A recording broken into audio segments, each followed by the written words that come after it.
Yeah, I was waiting for the photo to come up here. This is a photograph from the front of a newspaper in Sacramento, where the foundation is headquartered and where I live. That was produced after they learned of my story, which I'm going to share with you today. Very proud of my story, although they thought that I might have some problems with them telling it. But I've been in a number of media trainings, and one thing you learn is if someone's going to say something about you, you should always be involved, right? So you could help influence how that's done. And as I tell my story, I think you'll understand why. So as Maria, thank you for that warm introduction, said about me, I'm the president and CEO of the Sierra Health Foundation and its center, which is called the Center at Sierra Health. And we are a social determinants of health foundation. We have focused on the social determinants of health over the past 14 years. I've had the privilege of serving as its president. And if you know anything about the social determinants of health, it's basically the idea that your health is more than about your access to clinical care. In fact, in this business, we know 85% of your health has nothing to do with clinical care. Clinical care is really important when you're sick, right? That other 85% of the time, it's the things that you do, the choices that you make in your life that actually keep you healthy. And one of the most important is the opportunity to work. Productive activity actually has a prophylactic effect on individuals. And we know that people who work are healthier. And not just because you get your health care, at least most of us still do, through a job. At the center, we're very proud of the work that we actually do. Over the past 2.5 years, we have managed over $300 million of investment in some of the poorest communities in California. In large part to battle the pandemic, support and services to farm workers, and workers who often don't have the kind of protections and the ability to work from home, which is how we protected ourselves. Workers who work in supermarkets and gas stations, places that could not close. We've helped people with rental assistance and mortgage insurance, because we don't want people who are laid off to lose their home, which is one of the fastest ways to lose your wealth in this country. It's been a phenomenal, phenomenal effort, and I get to lead an incredible team to do that work. Previous to that, I served as the first African-American director of the Alameda County Social Service Agency. Now, Alameda County is a home to Oakland, California, and Berkeley, California, a county of about 1.4 million people. And I was known for using technology to make the delivery of public services more dignified.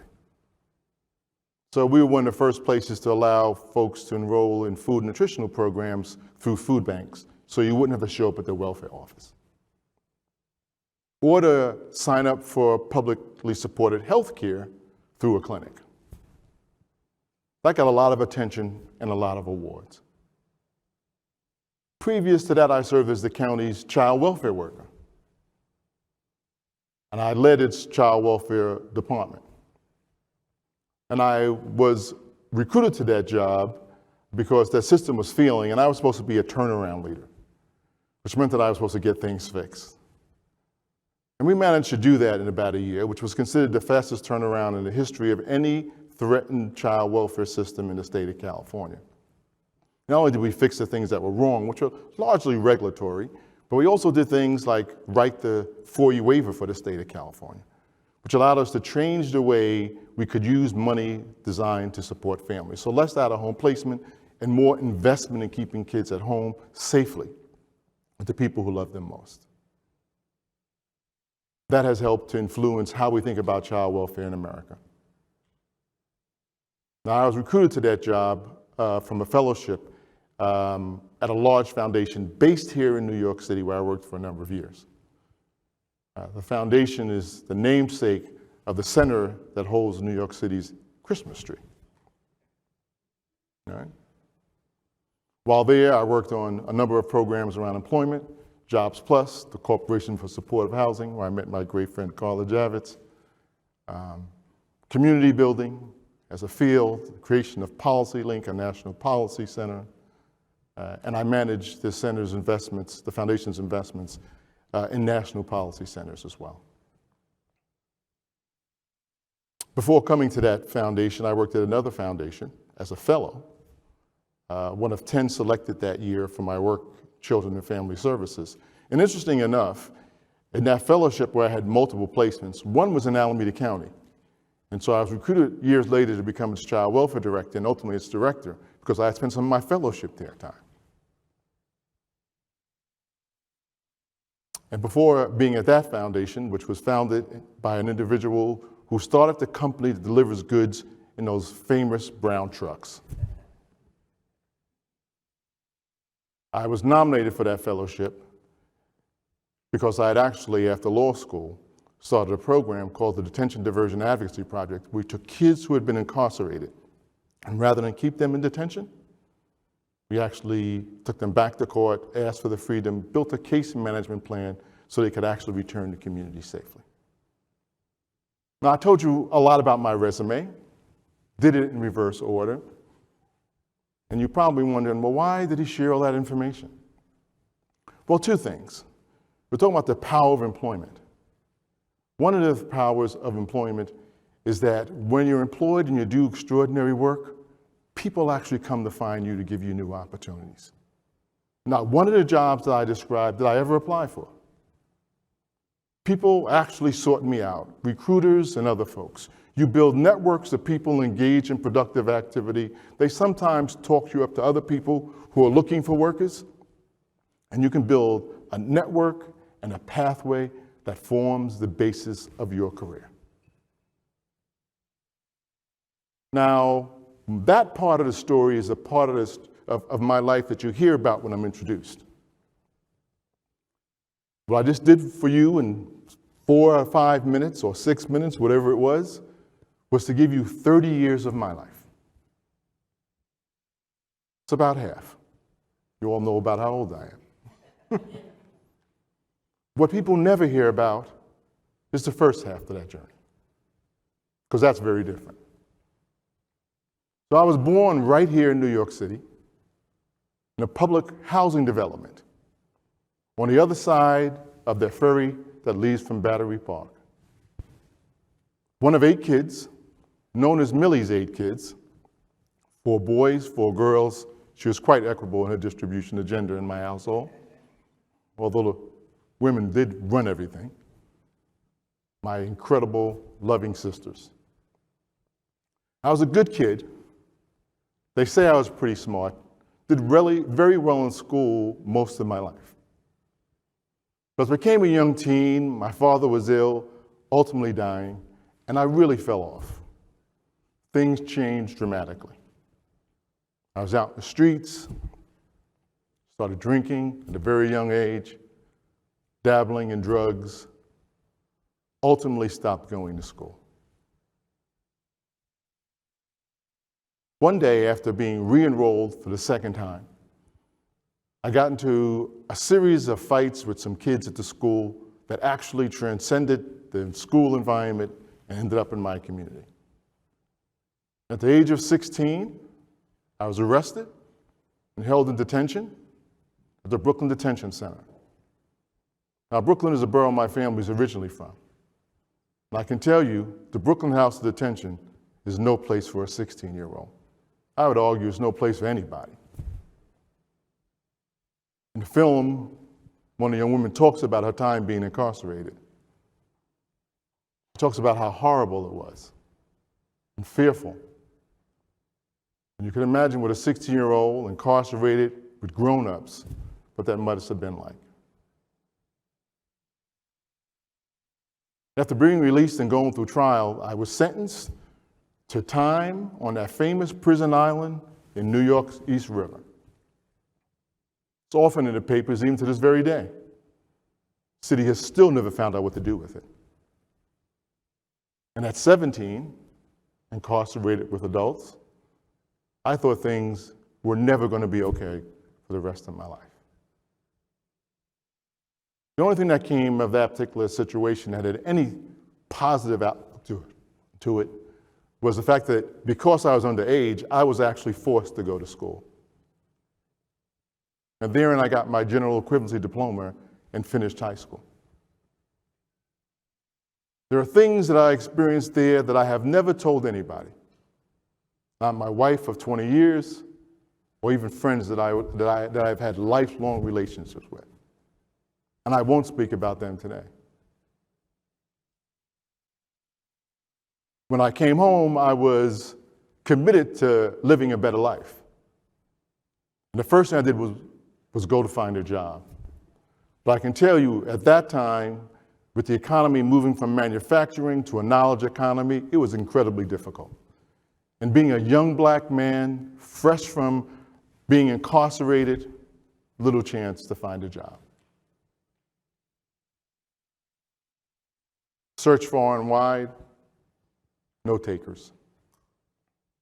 A friend of mine did manage to get me a job. I actually washed cars on a car lot. I thought it was pretty cool. Got paid every day. I realized later on that I was really a day laborer, because when I tried to use that experience to go and apply for another job, which I thought I would get, the gentleman, when I called them back, told me that they were not going to hire me because I had lied on my application. He said that I had written that I had actually wrote or worked at this car dealership. But when they called there, they said that I did not work there. And then I realized that if you are a day laborer and you get paid under the table every day, you don't get to use that type of employment for a reference.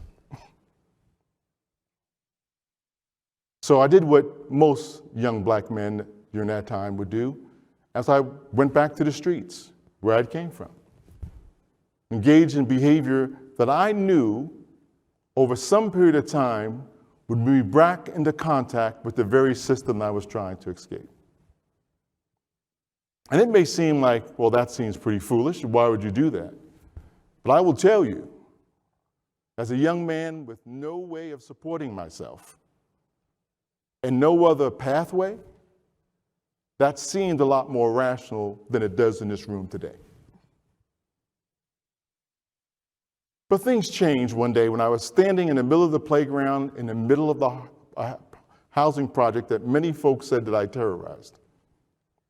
And two men walked up to me.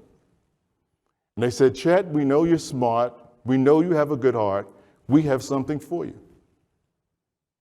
And in a way that 19-year-olds can sometimes, who think they know more than they actually do, can be, I said, "Nah, I'm good." They told me it was a job. Now, I'm a pretty old guy. This was not a social enterprise. It was an old Civilian Employment Training Act. And if you know policy, you know what that was. There was a time in this country where if you were struggling for a job, they would actually employ you for up to 18 months at a time, with the hope that if they underwrote your salary, the business you work for might actually hire you after 18 months. It was kind of like a paid internship. It was like a road test as a prospective employee. Those two gentlemen, Richard Finelli and Wayne Derrick, names I will never forget. Names I will never forget. I remember telling them when they offered me the job, which was to work in a YMCA outstation that they were going to do in the middle of the housing project that I lived in, that perhaps they should not offer me the job. Perhaps that was better suited for a friend of mine, who at the time I thought was more deserving. But as they told me, there are no undeserving people, a theme that was also in the movie. They said, "You both deserve it, but we picked you because you actually need it more." And in that moment, you learn the difference between mercy and grace. You see, mercy is the ability to have empathy and compassion for somebody you really believe deserves it. Grace is the ability to have empathy and compassion for people who sometimes think they don't. And if you can see beyond a person's mistakes, and you believe that you are not your deeds, then perhaps you can see something extraordinary in someone that may not be so evident. That job was a pivot point for me. So I can tell you, given the times, moving into the early 80s, crack and drugs and all kind of things happening, being young, black, with a high school diploma from a prison island in the city of New York, one need not have any predictive analytics to determine where I was likely heading. Right. But that job changed things. I was trained here at the YMCA headquarters on 34th Street. Learned about de-escalation, how to show up in time, all those harder soft skills we talked about in the movie. At the end of my 18 months, I actually was nervous again because I said, who was going to hire me, even after all this time? I had earned enough time and vacation and other things that I actually moved to San Francisco. I didn't move. I took a trip to San Francisco on vacation to actually visit a friend.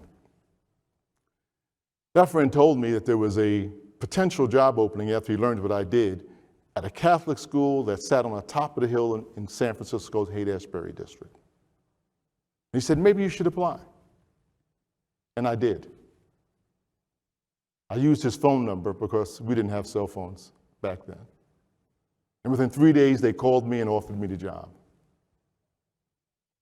I called back Richard Finelli, the man who offered me a job, because that's who I worked for. I said, Richard, I'm not coming back. I think I may have found my path. That job, that transformative moment, that moment of grace, of opportunity, conveyed from two individuals to a young person, is what led to all the things that you heard me introduce by. I want to end my story to you with 3 points and a question. The first point is that if you believe that young people, and particularly people of color in poor communities, don't have any talent or anything to offer society, you are wrong. Because you can think that this story is about Chet and Chet's accolades, but that's not true. Because what this story is about, and what I think I represent, is the extraordinary talent that's in those communities that most time never has the good fortune to escape. It's not just about me. Think about all the artists and directors, and mechanics and scientists. Think about all the talent. Think about where we might be. The 10 million people Maria referenced were liberated from the confines of unemployment and a lack of opportunity. What could we possibly create? Point number 2. For us to be successful in this work, we have to be intentional and it has to be sustainable. So what does that mean? We have to be intentional about creating employment opportunities through employment social enterprises and other devices, as we were about creating the mechanisms that have held people back. Now, part of my journey I spent in law school. And I will tell you, we studied things like mass incarceration and how we ended up there. And I will tell you those things and those systems were well designed, they were intentional with lots of investment behind them. If we want to right those wrongs and address those things, we're going to have to be as intentional and as willing to invest in things that promote health and well-being as we were for things that created hopelessness and chaos. That's going to be essential. And we have to do it in ways that are going to be sustainable, because CETA came and went because of the political winds that didn't like its outcomes. Employment social enterprise at least provides the kind of private capital investments so that what we do that's good for people isn't subject to the political winds. The third thing I would say is that there is a role for all of us in this particular work. I, you, we collectively, as we get behind the developmental work that actually produces good things for people who deserve it, young, old, and anywhere in between. Because the outcome of this work shouldn't be that we get to celebrate people that we refer to as game changers. The work is to change the game. That's what we have got to do. I said I had 3 points and a question. And so here's my question to all of you. If you could do the things I just described and produce people who may have started with my story, but have my ending, how could you not want to be part of something like that? Thank you for allowing me to tell my story.